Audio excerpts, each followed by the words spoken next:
social media. And I think that I must add my 2 cents to it. Listen, let's get serious as a country. We like this country, we know be serious.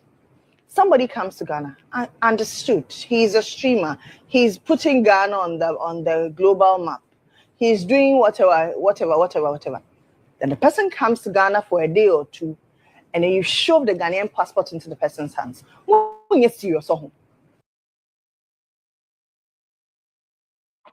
right. Welcome to This Week in Africa, your weekly live stream where we talk about all things Africa, news, and what is going on around the continent that is important to the Pan-Africans living on the continent and around the world. Today, we're going to be talking about the fact that iSHOWSPEED has Ghanaian citizenship, or will be granted Ghanaian citizenship after just 24 hours in Ghana.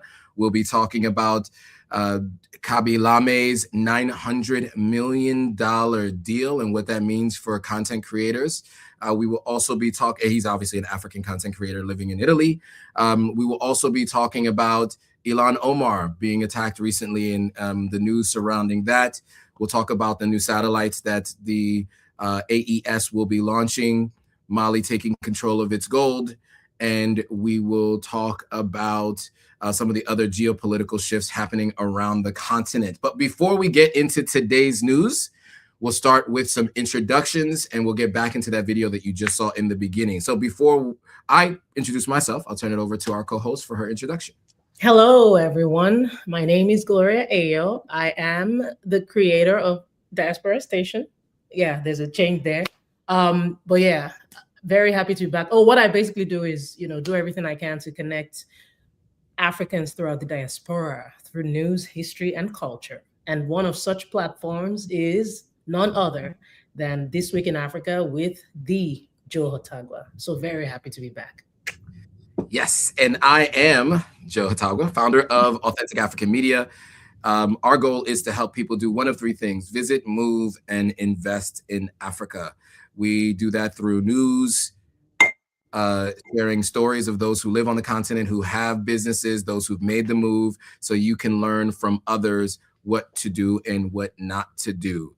So, top story today, as mentioned earlier, Ghana's Minister of Foreign Affairs has issued a statement that the country will be granting iSHOWSPEED a Ghanaian passport. This comes after he completed his Africa tour and had a positive experience in Ghana. He shared that traveling Africa has been a life-changing experience. It brought many people to tears, including his father. And there are some interesting responses around the continent. We will have one example of a news personality at GH1's news station in Ghana, and then we'll have some commentary on the other side. So I'll get back to her commentary, and then we will give you our thoughts. You're serious. Samuel Okudzeto Ablakwa. You were somebody that we had high expectations of. You shove a Ghanaian passport into the hands of somebody who comes, who is streaming, who is embarking on his own personal thing.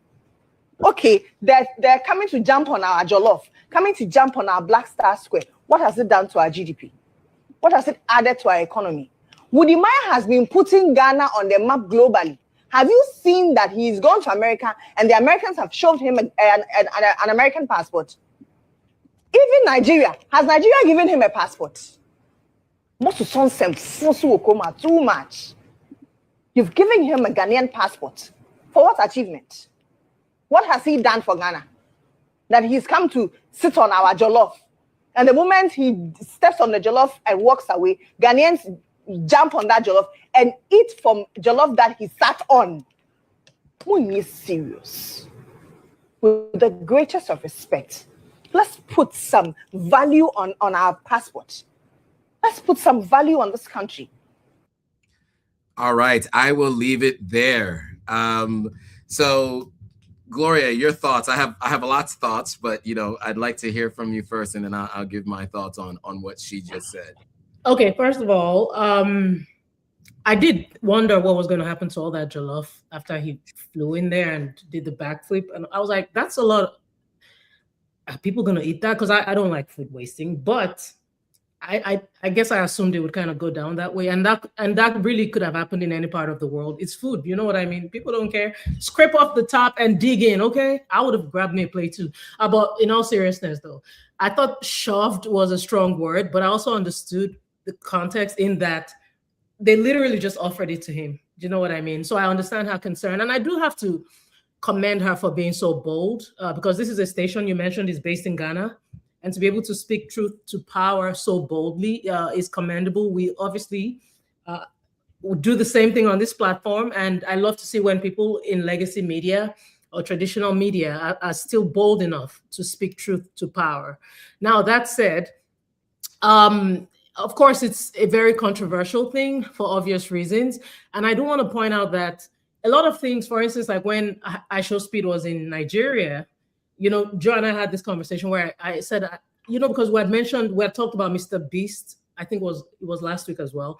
Yeah. We had mentioned Mr. Beast and how, you know, he came to Africa, fixed all this infrastructure that the government had neglected to fix. And for me, it was, you know, I wish he had found a balance, but I believe he had good intentions. And I wondered the same thing about iShowSpeed, you know, specifically when it was in Nigeria, and it was like a circus over there. You know, we described it as chaos, and I said I embraced the chaos. But of course, we don't want that to be the only thing that came out of Nigeria, because we didn't have, you know, we didn't showcase our culture like Ghana, Ivory Coast, Benin, and all these wonderful countries have done. It was just, you know, we could have offered way more. But in fairness to iShowSpeed, it's what they present him that he goes with. Do you get what I'm saying? And Ghana was able to present all this culture and all this beauty to him. And that was what he was able to showcase to the world. Could his team have maybe done better in terms of their research and, you know, controlled where he could have gone? Absolutely. But back to Ghana. You know, one thing I also want to add is that during the stream, I believe Speed actually revealed that his mother is of Ghanaian descent. Yes. So that was, I guess, what gave the legal hook for the government to fast track his application. And then there was a traditional naming ceremony in the Eastern region where he was draped in kente cloth and given a Ghanaian name, Barima. So I'm like, okay, Kofi. You know, that was pretty interesting. And to be fair, and I don't know if this is necessarily a good or bad thing. I guess it depends on your opinion or your thoughts on it. The government giving citizenship to an influencer with over 50 million YouTube subscribers, who was recently named most influential creator of 2025 by Rolling Stone, is actually a calculated marketing win. It's great for business. It's great for the optics. I don't agree that Speed hasn't contributed to the GDP. I think that's very relative. One thing I do know is that he showcased Ghana, and Joe, you were referencing the Google search of air. I don't know if you'll get to that, but he definitely had Ghana in the news a lot. These things are great for tourism. These are things that will garner a lot of interest. So I don't think, you know, I don't agree that he has contributed nothing to, no, he has contributed a whole lot to a lot of countries that he did tour. But very quickly, just to wrap up, it's beautiful that iShowSpeed was able to, in his own way, counter global stereotypes of, you know, poverty. He's shown our modern infrastructure. He's shown our vibrant culture to a massive Gen Z audience. And of course, what also makes this weird is awkward is the fact that he was in Ghana for a very short time, and for the government to be like, oh, here, take the citizenship. You know, it feels transactional and performative, especially when thousands of other diaspora members have faced years of hurdles just to secure the same rights. But I think, again, I'm not going to blame iShow for however anything went. While some think it's a slap in the face, you know, when you just take a celebrity and give them something, I absolutely understand where they're coming from, but I also think there's something to also gain from it. I don't know. That's my thought on it. Doing my best. Yeah, I mean, so, and two things can be true, right? So real quick anecdote from my experience living in Ghana and working in Ghana. I worked with a gentleman, and as I told Gloria offline, who was Ghanaian and Nigerian. And to her point, she mentions further on in that video that there are many people in Ghana looking to get citizenship and don't currently have it. So he was of Ghanaian and Nigerian descent. He has a Nigerian name. He was born in Nigeria, but he moved to Ghana when he was a child. And he, unfortunately, has not yet gotten Ghanaian citizenship. And I remember him talking to me about this, and I didn't ask all the details of his circumstance, so I don't know what he's gone through to try to achieve citizenship in Ghana. He told me he believed his challenge getting Ghanaian citizenship was the fact that he was born in Nigeria and he has a Nigerian name. That's what he would say to me. So speaking to her point about the challenges for those trying to get citizenship, as Gloria just posted today, one of the folks here has says that she has since apologized, and I think that's one of the things that it speaks to making snap judgments without all of the details. I do want to quickly play something now. This is anecdotal. This is from iSHOWSPEED himself. But to your point earlier, when you were asking about his citizenship or his family lineage, he has said previously that his uncle was a king of one of the tribes in Ghana. A lot of people said he was a liar, but this is what he had said previously. North. We're going more north. North and north and north. Yeah, I come from. I see you got a Ghana shirt on. Ghana? You from Ghana? Nah. Oh. Well, why you say that? Because I'm the empty box. See what's up. Oh, yeah. Nah, I got family in Ghana. That's why. Yeah. My uncle was he was the king of one of the tribes in Ghana. Yo, actually, I don't know. So now, of course, the comments were saying this was a lie, this is cap, et cetera, et cetera. But I do want to make it clear that if that is true, he does have lineage in Ghana. That's one. And when it comes to Ghanaian citizenship, one of the things that they do require is that one of your parents or even your grandparents, you can get citizenship through it. I think it's one parent. I don't think it needs to be both parents. But I think if one parent is Ghanaian, and definitely through your grandparents, you can get citizenship. I was there getting my non-citizenship ID card, my residency card, and I was there witnessing a person describing his grandparents and going through the process of getting citizenship. So that is one of the ways that you get it. Now, if what he said is not true, then it speaks to the fact that there are longer pathways to citizenship for most people. Now, in most countries, including Ghana, citizenship is granted through a process, through a legislative process. However, there are presidential now I can't even think of the word where presidents make a presidential decree, but the word I'm looking for is it'll come to me later. But basically, the president can decide who gets citizenship. You guys might remember that 500 people was 300 people plus 300 people. Sorry, it was about 500 people, in total under Akufo-Addo's administration, and around 150 or so under Mahama's first administration. And don't hold me to those specific numbers, but large numbers of folks got citizenship in those time periods. And that's in an 8 plus a 4, that's a 12-year time frame. Close to 700 people have gotten citizenship who were of African descent, but who haven't recently been in Ghana, don't have Ghanaian parents or grandparents from Ghana.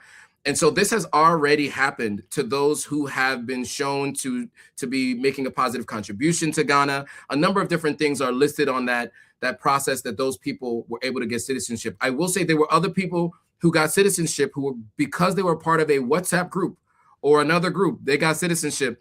I met 2 people in my last trip this last December who got citizenship in Ghana before they had ever even visited Ghana for the first time. When they landed, they went through the process of the paperwork and they got citizenship. So to be outraged by iSHOWSPEED's potential citizenship, I think is a mistake. There are 2 things that can be true. There are other processes that should be improved for those who are in country and who've been working to get citizenship. But also I think it's useful in this sense because you want him to come back frequently, right? That's the goal. You see, and then the other point that you were saying, and then I had mentioned earlier, it is hard to determine how much he has impacted the GDP of Ghana. What we do know, though, is there are a lot more eyeballs on the continent of Africa, and Ghana has been said by many people who've been watching the stream, W's for Ghana. Ghana won the tour, right? That's how people have been describing it, because today the way everybody is it always has to be a competition. But so many people have been saying Ghana won the tour. So if they are saying that, you are already having a positive impact. To her point, Wodemaya has done a ton, and he has been recently given a diplomatic passport by Ghana so that he can travel around to other countries a lot more easily without having to get visas, because that's one of the challenges that he ran into throughout all of his travels in the last 5-6 years since he's been really moving around the continent, and then even around the Caribbean as well, and North America too. So my thoughts on this is, I'm glad that she apologized if that is the case, according to some of the folks. And I do think two things can be true. There are some challenges with the immigration system as it is today with the backlog. But that doesn't mean someone like iSHOWSPEED should not get at least consideration for citizenship based on whether it's lineage and or the contribution that he's made. I can tell you that I have had so many people send me messages about the fact that he was in Ghana and asking me if I was there, right? Are you in Ghana? Are you in Ghana? iSHOWSPEED is going to be going to Ghana. I'm talking about people who don't even consider going to Ghana ever. But the fact that they know that I've lived there and that I was just there in December, they are wondering if I'm there and I will be shooting content with him there. So he has definitely brought a ton of attention to the country and to the continent. And so I think that that should be taken into consideration when people are thinking about whether or not to grant citizenship. Because at the end of the day, much of the criteria that's required can be checked off just by that 24 hours in country. Now, moving on to the next story. We don't want to spend too much time there, but we thought it was important to discuss that because her response is not the only response that was like that. There were people from around West Africa, content that I saw, just do one Google search. You can look on YouTube or Google. You'll find many people had many thoughts about whether or not he should have been granted citizenship. And there were a lot of negative comments on that. Now, yeah, so Jada's mentioning that iSHOWSPEED said he wanted to buy a house, or he may have said that. Look, it makes it a whole lot easier if he's a citizen, right? And so we will see, though, if he returns, how soon he returns, and what he does when he does. Okay, now moving on to the next story. There are lots of stories to review today, so we don't want to miss the rest of these. So Khaby Lame, the most followed creator on TikTok, has secured a groundbreaking deal, reportedly valued at between $900 and $945 million, without saying one word in those videos. He's a Senegalese-born, Italy-raised star, and he partnered with a company called Rich Sparkle Holdings in a landmark agreement that includes cash, equity, and the creation of an AI-powered digital twin. So that deal grants exclusive global rights to his brand and could generate billions in annual sales through content, virtual engagement, and co-branded products. From factory worker to digital icon, Khaby Lame's rise marks a turning point in the future of creator-led businesses. So we will play this video and we will have some commentary on the other side. First, let me bring us to here. All right. And for our final story, is one of the most famous faces on the internet. And now, without saying a word, Senegal-born social media star Khaby Lame has secured a near $1 billion deal. Known for being the most expressive man on TikTok, Lame has just rocketed into the financial stratosphere. With his viral fame transforming into one of the largest business deals ever seen for an individual creator, this eye-watering $900 million deal has cemented Lame's status as a business titan. The transaction with Rich Sparkle Holdings has granted the company exclusive global rights to his brand for 3 years. Lame will not get the full sum up front, instead receiving a combination of cash and equity. This will make him a controlling shareholder in Rich Sparkle Holdings. While the $900 million figure seems huge, projections suggest the partnership could eventually generate $4 billion in annual sales. So the figures involved in this deal are unprecedented for an individual creator. But Khaby Lame will not be alone in his content. That's because AI is a huge part of how the African-born creator's brand will be commercialized. Let's break it down. Rich Sparkle Holdings plans a multi-pronged strategy to monetize Khaby Lame's brand to an industrial scale, and will target the United States, Middle East, and Southeast Asia over the next 3 years. The deal authorizes the development of an AI-powered digital twin of the creator. And this avatar will be capable of a lot: generating multilingual content, hosting virtual live streams, and enabling 24/7 fan engagement using his voice, likeness, and mannerisms. All right, so if you guys want to watch the rest of that, the link is in the description. But your initial thoughts on this deal: 3 years exclusive for AI generation, multi-language, multi-country. What are your thoughts? Ching ching, get that bread. That's 900 million. That's like $1 billion, right? Man. But anyway, it is, I mean, that just shows you the power of this man. And for the stock of Rich Sparkle to actually, and that's the company that sold, that Lame sold his core operating company to, for their stock to soar up over 250%, shows you the power of this man. This is a human brand that's now commanding valuations that you would have thought would be for major Hollywood studios or global consumer goods companies. But Lame is doing his thing and getting that money. And instead of being paid per post, he's now sitting at the helm of a publicly traded ecosystem that owns the commercial rights to his brand for the next 3 years. And of course, there might be concerns around that. But the most disruptive element is the authorization of, I guess, this AI digital twin of Khaby Lame is going to be hyper realistic. But for the company, that is a major win, because now they're going to be, according to analysts, they could generate $4 billion in annual sales because Khaby is 360 million plus followers strong. And this way they're able to get their product distribution, be it beauty. I mean, they're able to sell products off of this man's brand. And to the concerns, of course, people might think he's betting his entire personal brand. At the end of the day, isn't that what life is about? You take risks sometimes. I am actually very inspired by this, and I think a lot of people should be too. This was a man, as was pointed out, lost his factory job in Italy, and now he's become this billionaire adjacent stakeholder. It's the ultimate digital transformation story, and I am here for it. You go, Lame. Thank you. Thank you for representing us. Yeah, and so my thoughts are this. My initial question when I first heard the story was, is he getting stake in the company that is buying this, right? So that's one. So he's getting stake. So does he get to benefit from the upside that they will get, the billions? Because there have been all kinds of stories about Silicon Valley executives who've said, I won't sell my company to you because if you're willing to pay $10 million for it, it must be worth $50 million. So in this case, they mentioned potentially they could potentially gain $4 billion in annualized revenue.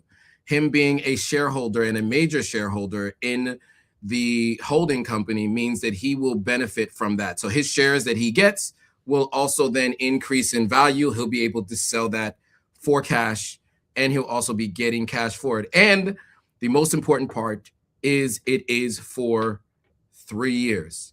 And keep in mind, the man did not have to do much at all for these deals, right? He literally had to, first of all, he started getting a bunch of inbound, but all he had to do was see a video where somebody did something ridiculous to show a way to do something when there's another obvious, easier way to do it. And he would just do the obvious, easier way and just point like that. So to get $900 million and a stake in an organization that stands to gain potentially $4 billion per year, I think is definitely a major win, especially where he only sold the exclusive rights for 3 years. And that means he doesn't have to create any more content, which I'm sure he doesn't want to anyway, right? I mean, he hasn't been doing that much work to create the content, but I mean, it was very smart what he's done. I mean, I don't want to take anything away from him, but my point is that the flip, you know, as people talk about when you flip money, and I mean, this is like the biggest flip for the least amount of work that we might have seen in a long time.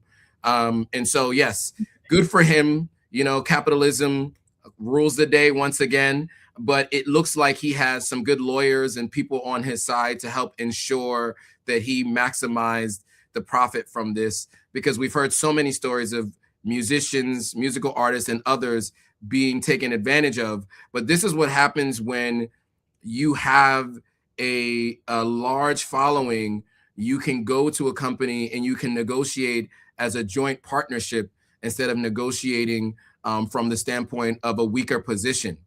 And this, by the way, is illustrative of what Africa could do if we operated as a one continent with international trade deals, because then you can have a seat at the table as an equal or even a superior, as opposed to being treated like a small nation and getting taken advantage of. So that's the way I see it. You know, and it looks like, look, it worked out well for him. So congratulations to him, a very young guy. I think he's under 30 years old. So what he does with that, we will watch. But those who are upset about this deal on his behalf, don't be. He will be just fine. He will be just fine. And it was only, as mentioned, it was only 3 years. So after 3 years, he gets it fully back, and he can do whatever he wants with it. He continue to work with this deal or not. One person says, be very careful with selling your image. What do a man profit to gain the world and lose his soul? Well, the question is, does he lose his soul, right? Does he lose his soul?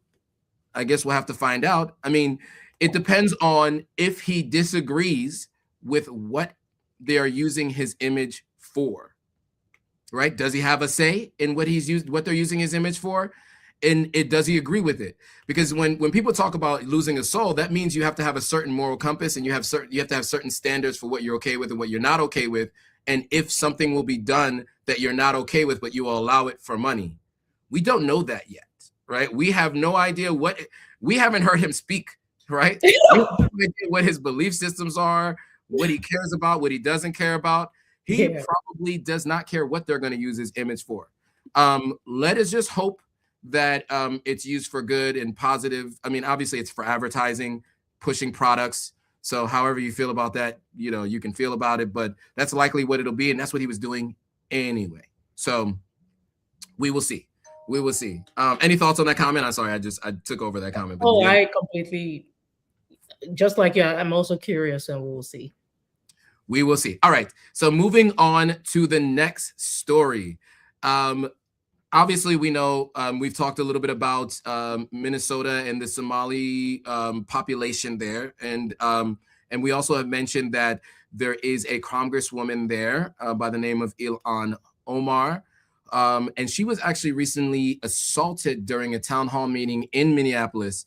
The incident occurred as she was criticizing the president's immigration policies when a man rushed the stage and sprayed her with a liquid using a syringe.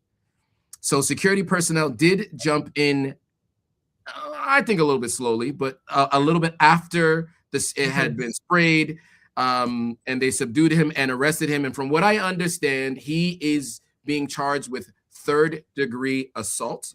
That is what he is going to be charged with, which seems a little light, but also he sprayed a liquid. We do not know what it is as of yet. They said it was a foul-smelling liquid. So we'll play this video and have some commentary on the other side.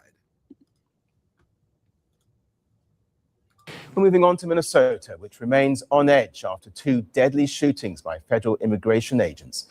In this charged atmosphere, Democratic Representative ILHAN OMAR was assaulted during a town hall meeting.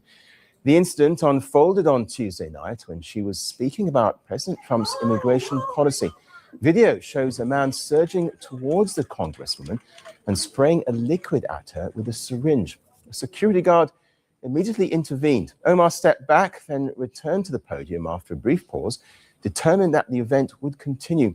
Police say she was not injured. Here's what unfolded. ICE cannot be reformed. It cannot be rehabilitated. We must abolish ICE for good.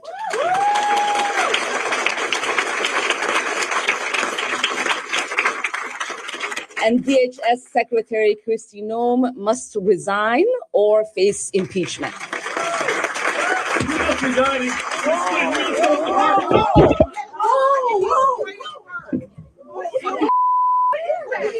I don't know. Oh my God, he sprayed something on her. I need a napkin to know nothing. No, we will continue this. We're not going to get away with it. Well, the suspect was arrested on charges of third-degree assault, and forensic teams were called in to investigate.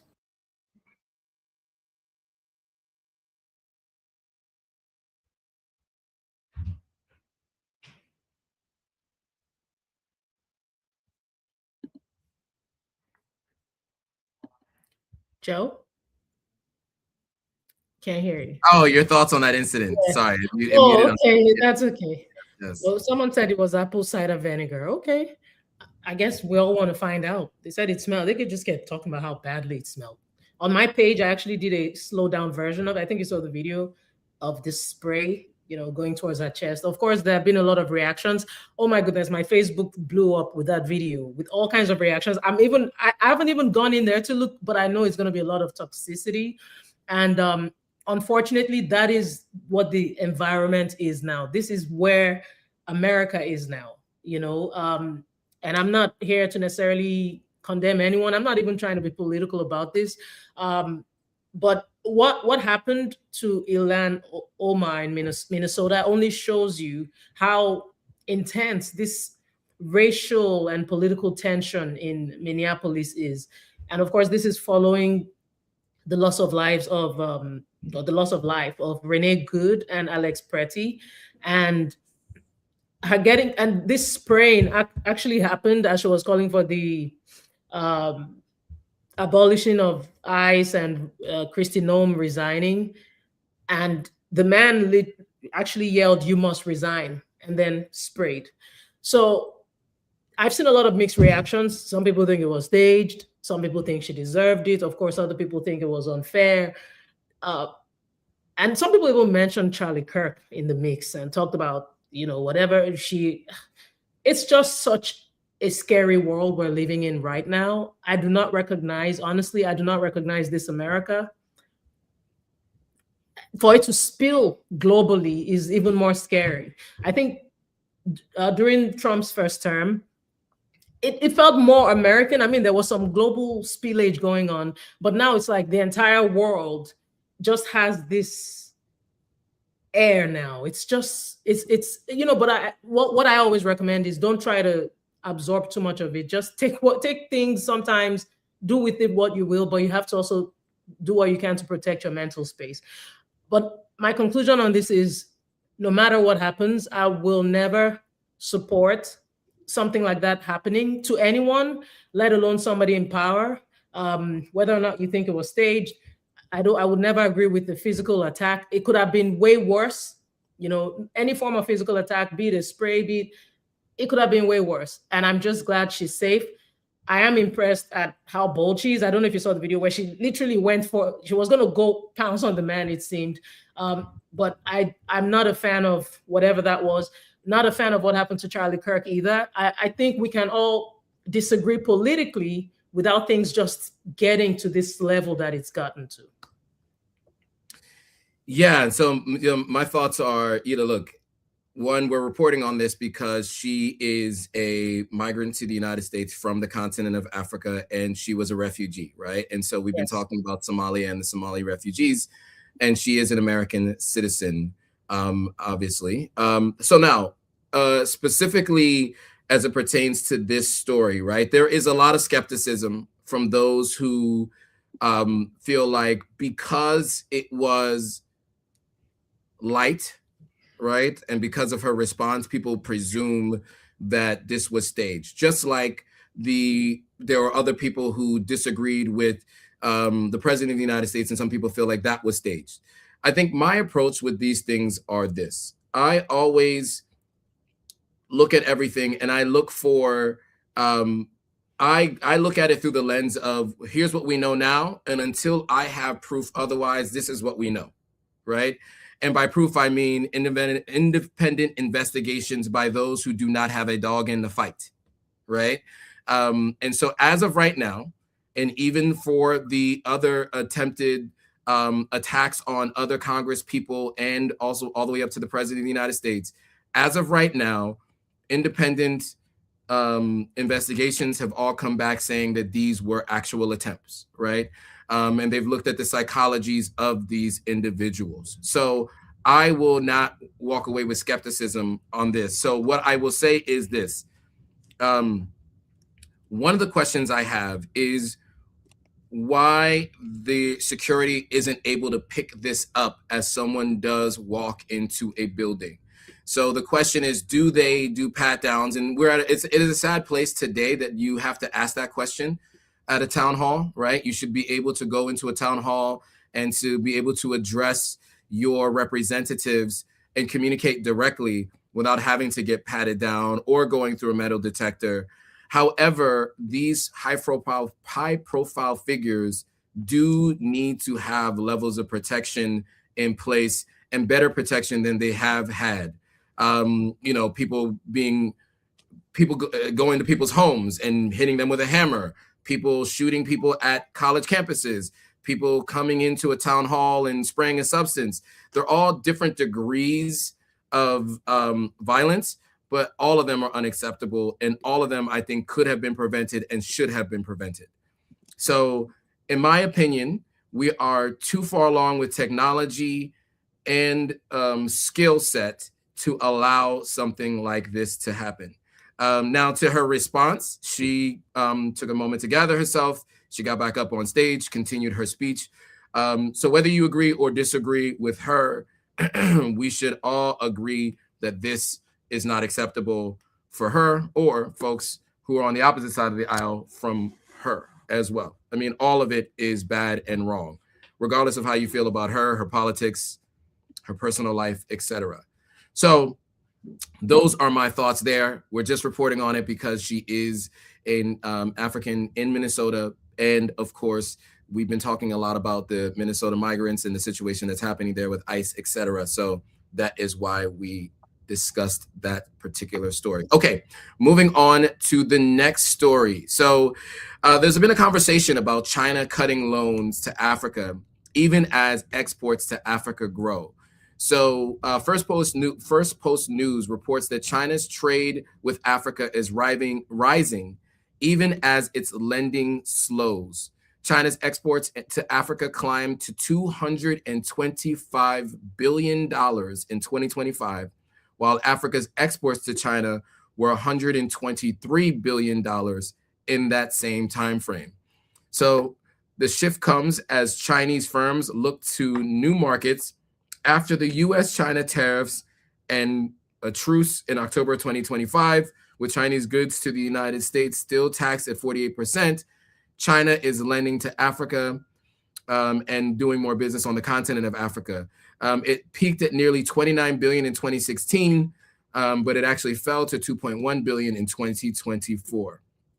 Reports say China's funded 6 projects in 2024 and increasingly issuing loans in the yuan, which is China's currency, including in Kenya. So we will play this video and we'll have some commentary on the other side.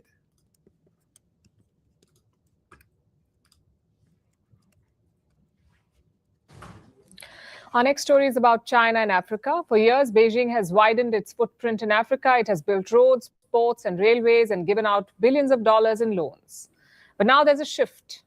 While Chinese goods are flooding African markets, Chinese loans are drying up. Tonight, we'll try to decode this trend. Is Beijing rethinking its Africa strategy, or is this just a new chapter of the old playbook? Let us start with the numbers. Look at the export figures of last year. China's exports to Africa jumped to $225 billion, but Africa's exports to China were just $123 billion, meaning Africa is buying a lot more from China than it's selling it. And why had Chinese exports surged? Well, one reason is Donald Trump's tariffs. Last year, the US president slapped high tariffs on China. Beijing retaliated with its own tariffs on US goods. This led to a trade war. And these are the world's two biggest economies. Finally, they had a truce in October 2025. As of today, Chinese goods to America are taxed at 48%. And despite the truce, Chinese firms are under pressure. They don't want a repeat of last year. They don't like this uncertainty, so they're looking for other export markets. Enter Africa. It's a huge market with over 1.5 billion people. And it has a growing demand for manufactured goods, goods like consumer products and industrial equipment. Many African countries do not produce things locally or on a large scale. So China is filling that gap. And that's how exports are rising. But like I said, Chinese loans are also shrinking. For years, Beijing has been a major lender in the continent. A lot of countries figured out too late that this was a debt trap. And even when they did figure it out, they needed money for developmental projects. So they kept going back to the loan shark called China. For example, in 2016, China's lending to Africa peaked at nearly $29 billion. This was driven by Xi Jinping's Belt and Road Initiative. But by 2024, the picture had changed significantly. Chinese lending to African countries fell to $2.1 billion. This was the first annual decline since the Wuhan virus pandemic. So the question is, why is Beijing cutting back on lending? All right. So your thoughts on the decrease in lending, increase in imports to the continent of Africa? Thank you, Joe. Now, this isn't just about China pulling back. It's about China pivoting. Obviously, with the U.S. market becoming increasingly restricted, thanks to the 48% tariffs, the trade barriers under the Trump administration, China is now using Africa as a primary outlet for its manufactured goods. But on the other hand, as was pointed out, it's tightening the belt on high-risk loans. I'm okay with the tightening of the high-risk loans, to be honest, because one drawback of these loans is the complex, very complex debt restructuring that we've seen in countries like Zambia and Ethiopia. And historically, China was Africa's lender of first resort during the 2000s.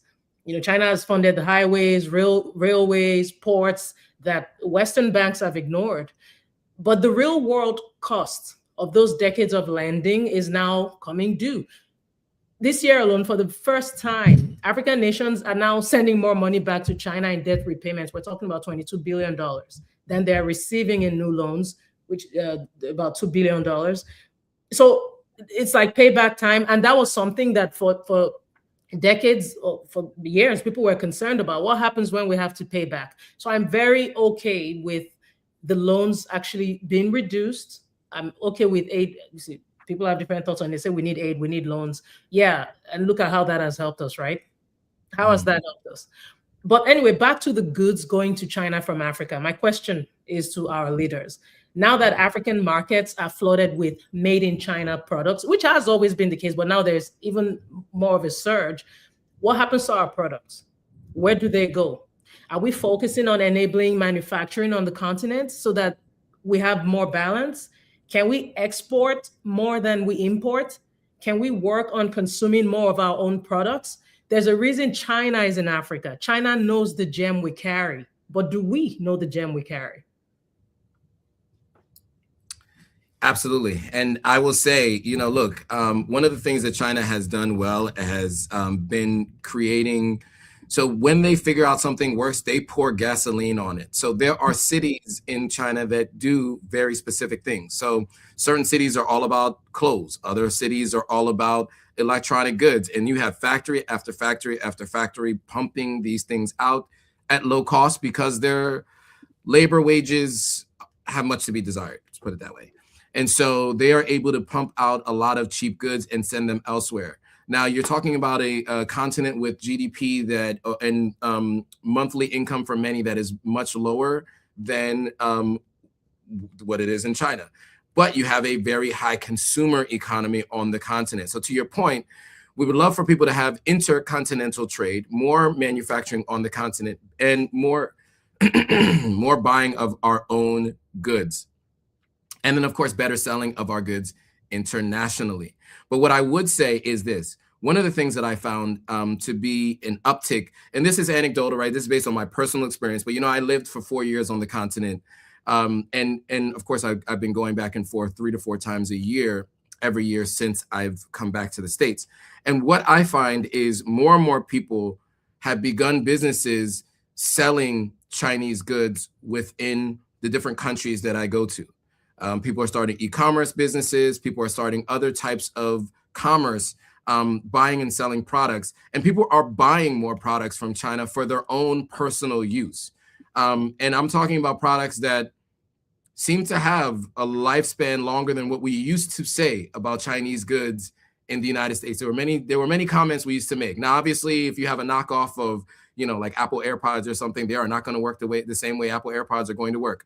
But other types of products, things like couches or materials for like drapes and materials for like dressers and furniture, all those kinds of things. I've seen someone furnish their entire house from products purchased in China for about $2,000 to $3,000, where it would have been $5,000 to $10,000 in terms of what they furnished their house with if they had done it from some other countries on the continent or from within the country that they live in.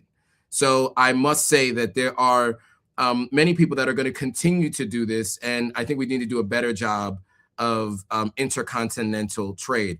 But to your point, I do like to see that those loans have decreased tremendously, because at the end of the day, these loans are done by many folks that are in office who leave office, and another generation further down the line will be responsible for repaying those loans, and those loans have come due, and many of those loans are being paid back.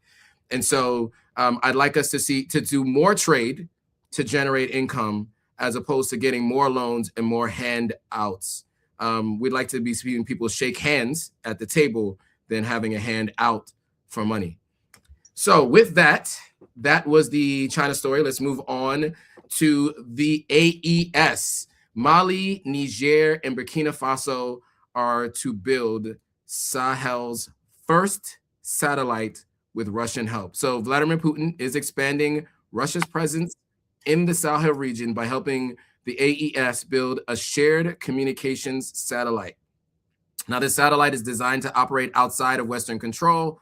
The satellite will support border monitoring, secure government communications, and faster responses to terrorist threats, at least according to them. Analysts say the move strengthens Russia's influence as Western powers withdraw from the Sahel region and seeks strategic autonomy. This marks a decisive step in Moscow's partnership with the Alliance of Sahel States, expanding satellite capabilities across the region while consolidating control over critical communications and security infrastructure. That's reported by First Post News. We will play a video from them, and we will have some commentary on the other side.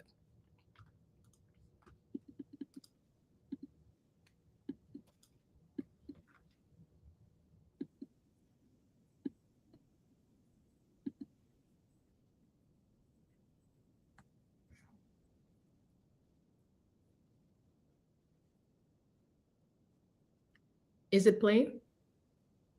Communications satellite, one designed to operate outside Western control, and Russia says it is ready to build it. Burkina Faso's prime minister held talks with Russia's ambassador on launching a Russian-built telecommunications satellite. Reports say the project would serve the Alliance of Sahel States, linking Burkina Faso, Mali, and Niger through a single shared platform. Officials say this would not be a national satellite, but rather a shared asset, owned and used collectively by the Alliance for the AES. Analysts say this is a strategic upgrade, as the gains go far beyond technology. It would expand broadband and mobile connectivity in remote areas, where infrastructure is nearly non-existent. It would enable secure, encrypted communications for governments and armed forces. And through remote sensing, It would support border monitoring, surveillance, and disaster response in areas where ground infrastructure barely exists. This is not a sudden move, as it builds on years of quiet coordination between the Sahel states and the Kremlin. In September 2024, ministers from Mali, Niger, and Burkina Faso reportedly met officials from Russia's space agency, Roscosmos, in Bamako. Those talks focused on joint telecommunications and surveillance satellites. All right, so your thoughts on this story, Gloria? Yes, so the timing of this in the Sahel is, of course, we can't separate that from the fact that the Sahel has taken a total break from France and the United States. And since that happened, Russia has moved in aggressively to fill the vacuum. We just talked about China's, I don't want to use the word dominance, literally, but we just talked about China's, should I call it influence or presence now in Africa? And many times on this platform, we've referenced how countries like Russia, China, I've also mentioned Turkey, you know, with what has been going on in the United States, for instance, with all the tariffs and, you know, certain things that have, certain moves that have been made, you know, what ends up happening is that you open the door for other partners to step in. You know, people see opportunity and they know Africa is a gem. They know that we have all it takes to actually sustain the entire globe.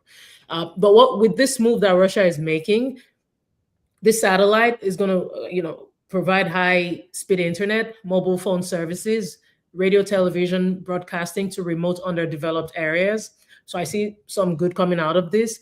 And I think more importantly, this satellite could actually, because one thing the Sahel has been struggling with, unfortunately, has been curbing the presence of militants, you know, in the Sahel. So with this satellite, hopefully they're able to detect where these militants are.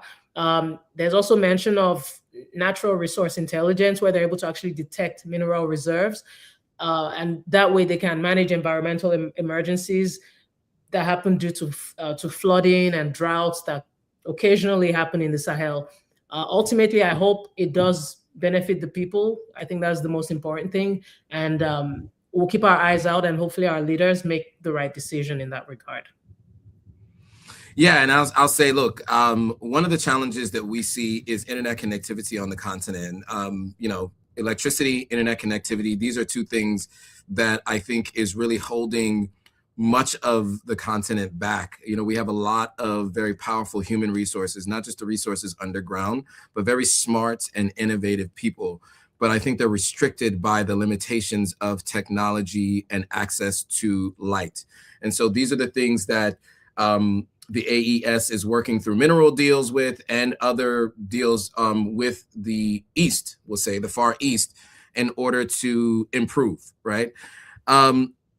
We will see how, you know, the negative impact of this. There's a lot of people, including in that video, stating that it's the Kremlin having more control, et cetera, et cetera.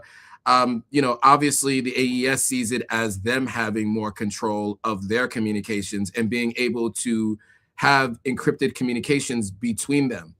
You know, many times they have to travel to each other to communicate high-level strategy and things they need to do to curb those insurgents that we're talking about. They're growing in power, in finances, and in weaponry. And the reason why these coups, which people are calling revolutions, have even sustained and have continued and growing support is because of these insurgent militant groups that are in all three of these countries. And so, you know, they put together that joint military pact, the joint defense pact. I think that was in 2024. And this will allow them to be able to better communicate with each other and to be able to coordinate better, to be able to, you know, get rid of these groups that are continuing to terrorize people within their borders. So we will see if that actually, you know, improves their monitoring and their gains on stopping these militant groups. And we will see, of course, if it does improve internet connectivity. You guys might remember for some time, I was going live with African Stream. And one of the challenges we found was the internet connectivity in Burkina Faso. When we would go live, you know, we'd see that there were some challenges sometimes with connectivity. So we'll see if this helps out in that regard. All right, so moving on, we're going to stay in the AES and with the story on Assimi Goïta and Mali's military leader and tightening his grip on the country's vital gold industry. And now this comes from First Post News, and this is their reporting. He has placed mining oversight directly under the presidency. We've seen this in other countries as well. A new ministerial level role now controls mining policy, compliance, and reporting powers once held by the Mines Ministry. The move follows a tough year for the sector, with industrial gold output down 23% amid stricter mining rules and major tax dispute with Barrick Gold, which is, if I'm not mistaken, the international gold company that does business there in Mali. Gold accounts for nearly 10% of Mali's GDP and over 70% of exports. So we will play this video from the folks at First Post, and then we'll have some commentary on the other side.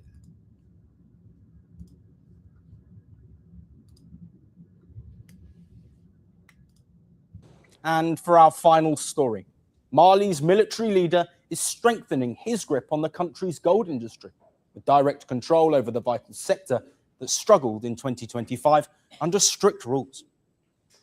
Mali's interim president, Assimi Goïta, has created a new ministerial level role to oversee the sector and has appointed a former executive of the global Barrick mining company in the position.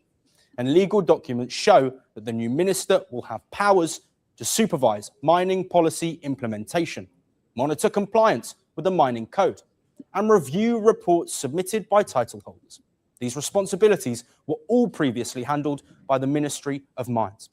According to a January 19th presidential decree, Hilary Bebian Diarra, an earth science specialist, has been appointed to the role. The Malian national had been named as a special advisor to the presidency during a bitter dispute over Mali's top industrial gold mine with Barrick. In November 2025, Barrick Gold agreed to pay approximately $420 million, resolving a 2-year dispute over taxes. Now, gold in Mali is big business. Analysts say that the sector makes up for nearly 10% of the country's GDP, while it contributes more than 70% of the national export earnings.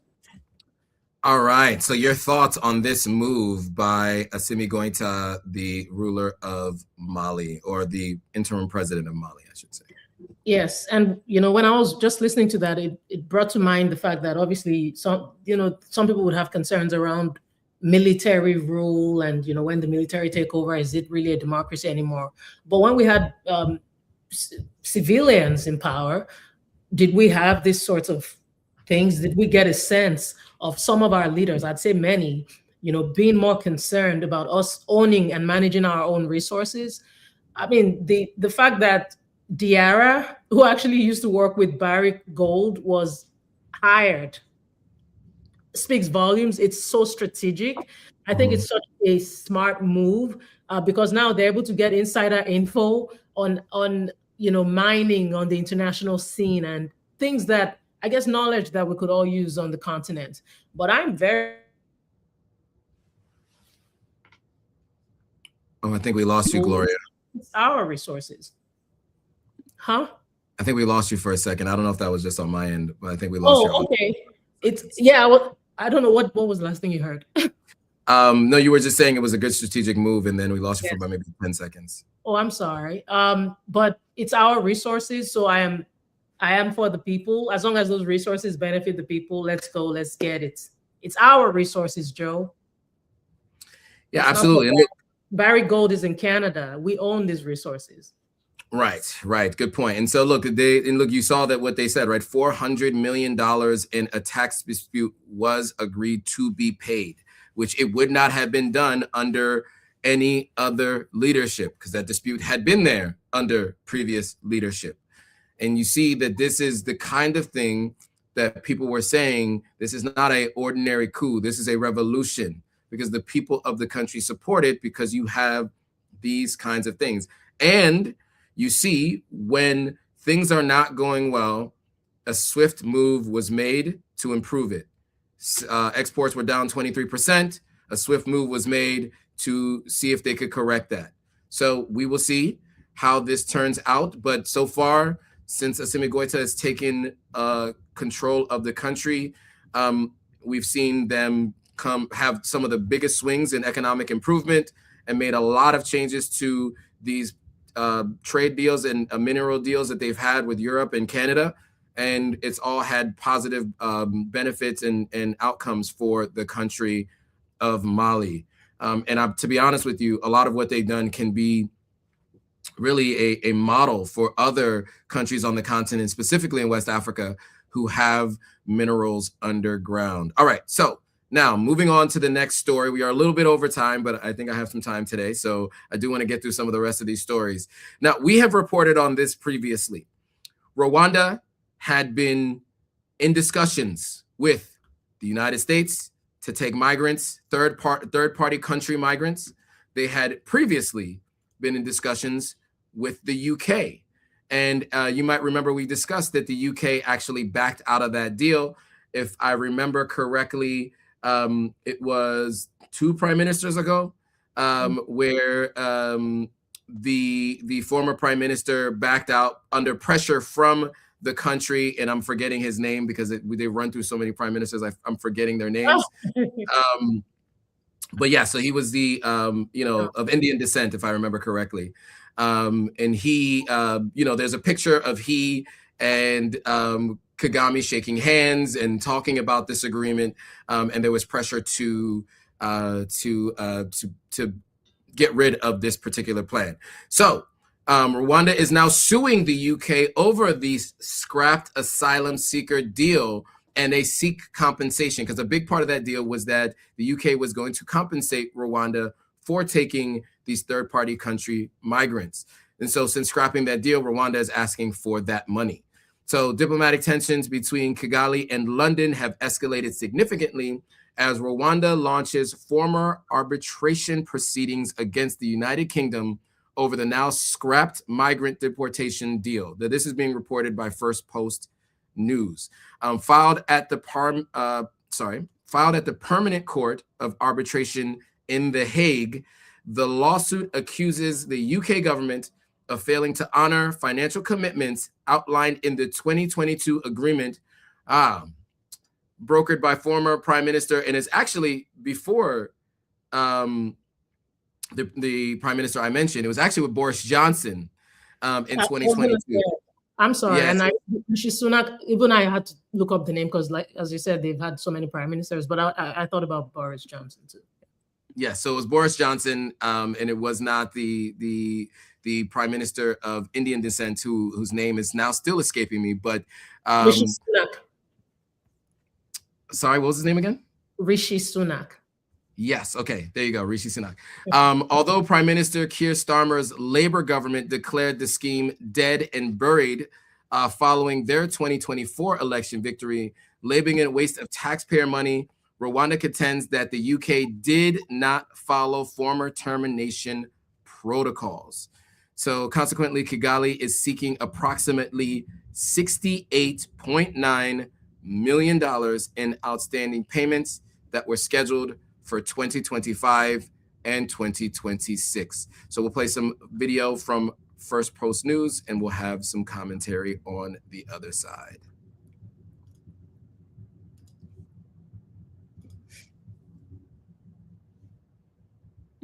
Moving on now to Rwanda. The East African country has sued the United Kingdom over the scrapped migrant deal. Kigali has accused London of not making promised payments. Though the deal was scrapped in 2024, it took Rwanda nearly 2 years to take legal action against the UK. The action is delayed but significant. What was the asylum seeker deal? Why was it scrapped? And what does Rwanda want from the UK now? Well, let's break it down. Back in 2022, former British Prime Minister Boris Johnson brokered the asylum seeker deal. Under the agreement, Rwanda was supposed to receive undocumented migrants who had arrived in the UK on small boats. The aim was to deter illegal migration in the UK, but the deal faced a string of legal challenges. In November 2023, The UK Supreme Court ruled that the deal was illegal under international law. The court said Rwanda was not a safe destination and it could pose a threat to life of the deportees sent there. London could only send 4 migrants to detention centres in Rwanda. Then came the 2024 general elections. The Labour Party won, and as promised, Keir Starmer scrapped the deal and declared it dead and buried. Starmer labelled the deal as a failure and said that it had wasted taxpayers' money and announced that no further payments would be made to Rwanda. Your thoughts on Rwanda suing the UK for non-payment on these? Boy, did I not know this day would ever come, because I think the irony is so rich. When I saw this story, as you know, I was like, what? Because for over 2 years, the UK government has spent millions of pounds and all this political capital trying to convince its own courts and the international community that Rwanda was a safe and reliable partner for human rights and migration. We have shared our thoughts on all these stories of migrants, being sent to Africa, to these countries that are supposed to be, is it third party they call them? But now the same Rwanda that's supposed to be a safe partner is now taking the UK to court.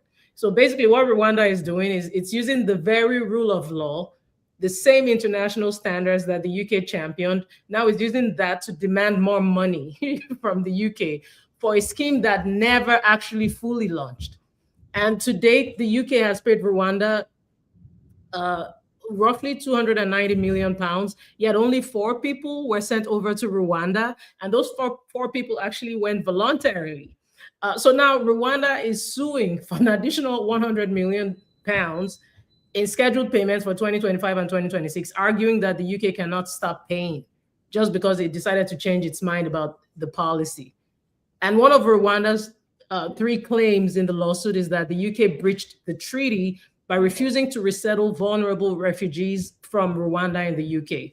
And this was originally framed as the UK helping Rwanda, but now Rwanda is suing the UK again for failing to take people out of Rwanda.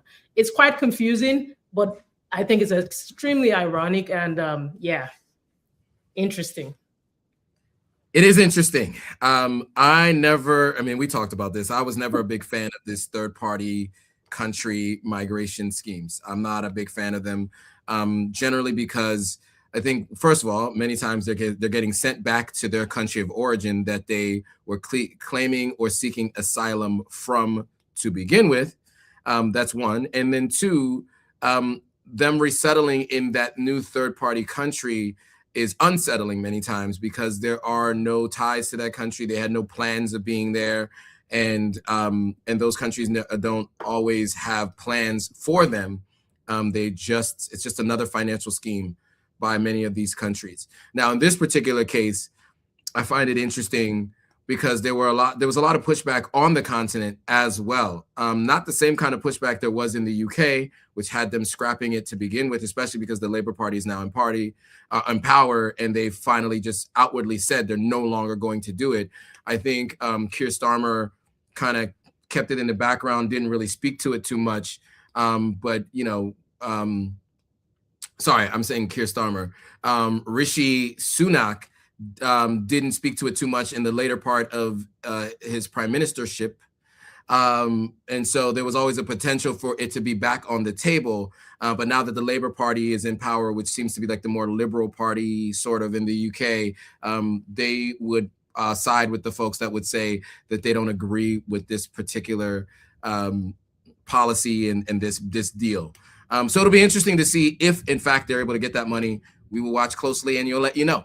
Okay, we got some headlines from around Africa that we want to run through briefly. One of which I think we can go through is you and I spoke about talking through Uganda's parliament, right? And there were some questions, conversations, thoughts from those in the audience. And some mentions, and I was sent this by some folks that I know in the who are big on African news, and they wanted me to share this with the world. and with the world, with those who watch. I don't know if we're going to say that's the world, but so really quickly, just to illustrate the roles in Museveni's cabinet in Uganda, for those who are wondering, let me share what that looks like. So let's do that. Let's just jump right into it. I don't know if you can see this. It is probably really hard to see. So let me make this 200. Here we go. So as we saw, are you able to see this, Gloria, from your end? Well, you know, it's a little tiny. Can it be bigger? Yes, it can be. Let's go to 300. Oh, it doesn't allow me to go to 300. More importantly, can you all see this? Maybe Joe will just thumbs up if you guys can see it. If not, we can read through it and just tell you. It's rather lengthy, so there's a lot to talk about. I think 200 is the max. So I'll just read it. So Uganda reelected 86-year-old president, 40 years in power, just ended the election to continue ruling them. That's what these people are saying. So the Minister of Education is his wife, according to this. The chief of Uganda's defense forces is his son, which we do know to be true. Chief General Army Commander is also his son, according to this. Presidential advisor and former minister, according to this, is his brother. The Minister of Animal Industry, according to this, is his brother. Senior presidential advisor on defense is his stepbrother, according to this. Administrator at the State House is his sister-in-law. Former Deputy Inspector General Police, his brother. Military ADS commander, cousin of his wife. Private Secretary in Education and Social Services, his brother. Foreign Minister of Foreign Affairs, father-in-law to Museveni's son, so his son's wife's father. Special Forces Command's Intelligence Director, husband to his daughter. Husband to the father-in-law of one of his children. Is the family tree getting confusing, Joe? Yeah, I need somebody to draw it for me. Minister of National Security, wife's brother. Presidential Assistant of the African Growth Opportunity Act, so AGOA, is the wife's brother. Senior Presidential Advisor on Local Government, the wife's brother. Senior Military Officer, married to a cousin of Museveni's wife. Senior Presidential Advisor, married to a cousin of Museveni's wife. Undersecretary for Finance Administration at the State House, cousins of Museveni's wife. A Managing Director of Cotton Development Authority, cousin of Museveni's wife. Presidential Assistant in charge of the State House, his daughter. Presidential Advisor on Veterinary issues, his nephew. So that is just what was sent to me. Now you guys can go fact check this and double check it, but at the very least, what I do know for sure is this one is true, because this gentleman here was responsible for Bobby Wine's bodyguard being kidnapped. Was it last year or was it the year before? So we know for sure this is definitely true. But this is coming from some pretty reputable sources who've done the research. So Jada saying, so they are starting a dynasty. So it seems it is more of a royal family in country than in actual democracy, as they they claim. Okay, so news from around the continent beyond that. I'm laughing because it's so laughable. Yes. It's not funny though. It's actually extremely hurtful what these people have done. I mean, from the controversy with the election, obviously he thinks he's going to surround himself by people he can trust, because who else is there left to trust in the whole country? Mm-hmm. But therein lies the problem with our continent. That's one of the major reasons Africa is exactly where it is. Don't worry, Ugandans. Help is on the way. Your day of reckoning, that day of reckoning is coming. It is what it is. I'm not making threats. I'm just saying these things never. I mean, at the very least, your legacy is tarnished. So, yes. That I won't say much more on that because I do want to go to Uganda one day. So I will say South African military defies Ramaphosa's orders twice in 6 months. We didn't get a chance to talk about the story over 2 weeks, but do you have some high-level notes that you want to share with the group on this one with Ramaphosa and the BRICS exercises? I I honestly, I think we already covered this, didn't we? Oh, we didn't get to talk about No, this? we never got a chance to talk about it. So, and I know one of the stories was that Ramaphosa's head of military had made some statements about Iran and some other things. He's seems like he's been going rogue, according to Ramaphosa, and the way he's been describing not knowing what his military leader is going to be saying. And then there was some we never got around to the story, but there was some military exercises off the coast of South Africa as well, right? Mm-hmm. Any thoughts or anything to say on that? I'm sorry. I guess I had some things to say about it the last time, but I guess we'll just, I mean, if anything, it's only highlighting how the SANDF is increasingly aligning itself with a global South security agenda independent of Ramaphosa's foreign policy. But I guess we'll just keep our eyes out on this one. Yeah, we'll keep our eyes out on that. Somaliland's president holds investment talks with the son of the president of the United States at Davos. Any thoughts on that? No surprise there. You know, and Davos that's what you go to Davos for, is to talk about investments.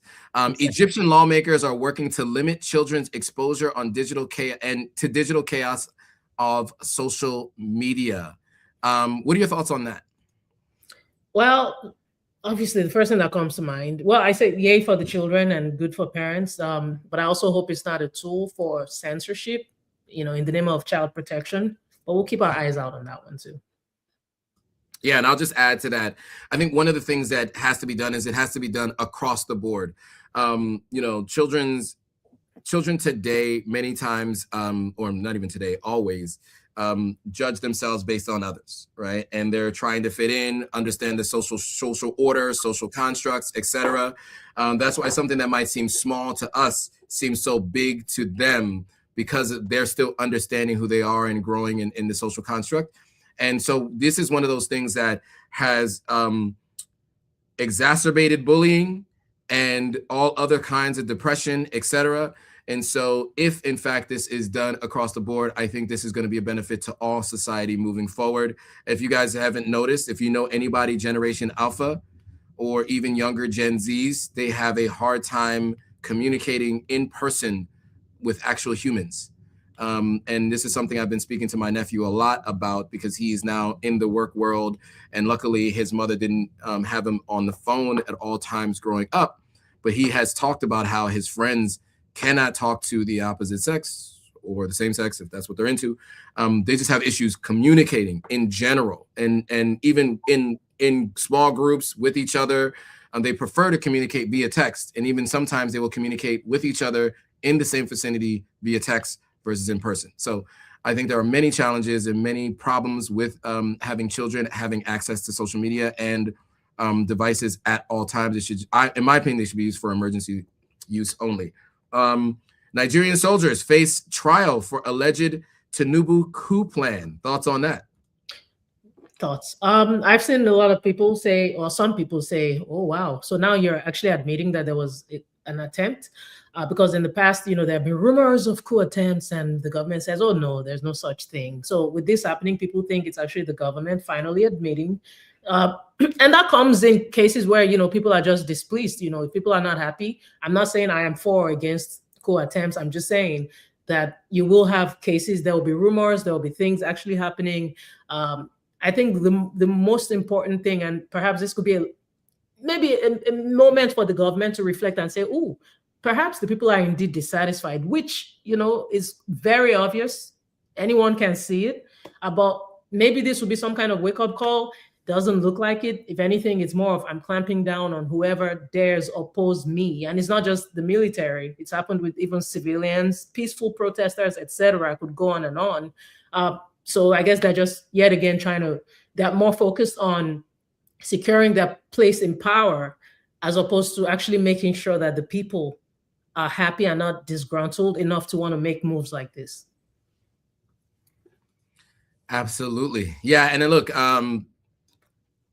you said it. I mean, look, there's you see it's happened in 4 other countries in West Africa. We talk about the AES a lot, but it also happened in Guinea as well.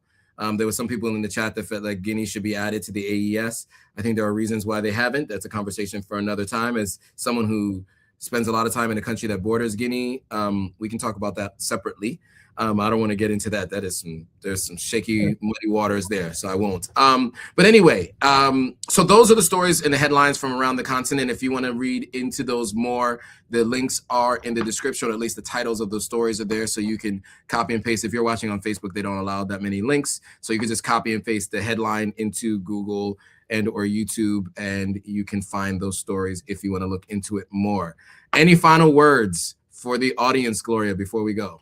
So many wonderful comments. Thank you all so much for interacting with us. We appreciate you. You tuning in actually encourages us to keep going. So this moment is for you. I'm dedicating this entire moment to you, and thank you. There it is. And I would say, yes, thank you to those who stay on and engage for sure. Listen, this has been an hour and 20-something minute live stream, and you guys have been very engaged from the beginning. That just speaks to the audience and, how you guys all think and what you guys find important. So if you have thoughts on stories, please reach out to us. For me, you can email me. My email is authenticafricanlife@gmail.com. For Gloria, you can DM her on her Instagram at the Gloria Ao. It's right there on screen. Make sure you follow all and subscribe to all of our channels, platforms, etc. Gloria is on YouTube, TikTok, Instagram, Facebook, etc. So make sure you follow her everywhere. Make sure if you're from her side, you come over and follow Authentic African. Make sure you also share this with anybody who wants to know about what's happening on the continent, and they want to hear from some folks who have spent a significant amount of time there.